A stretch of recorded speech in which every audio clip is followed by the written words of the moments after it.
وَأَمَّا السَّائِلَ فَلَا تَنْهَرْ, and do not repulse the one who asks. So often people have translated it as do not repulse the beggar, do not drive away the beggar.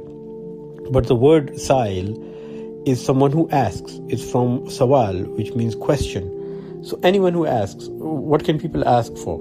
They can ask for advice. They can ask for help. The help could be financial. It could be in knowledge. It could be they're asking for your leadership, for encouragement. So anyone who asks you, anyone who's in need, the needy who's asking you, فَلَا تَنْهَرْ, do not repulse them. And the word tanhar comes from the word nahar, like a river or a stream.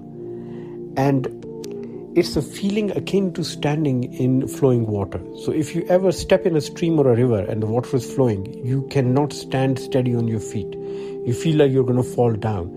So sometimes people treat or mistreat others in such a way. They scold them and they make them feel so little that they feel they are going to collapse. They are not going to stand on their feet. The ground under their feet shakes and they feel vulnerable. And this often happens when you are vulnerable and you are in need and you are looking for someone for encouragement, for help, for knowledge, for advice, for financial help, for moral support. And if the other person denies you that, you feel unsteady, you feel crushed, you feel totally off balance.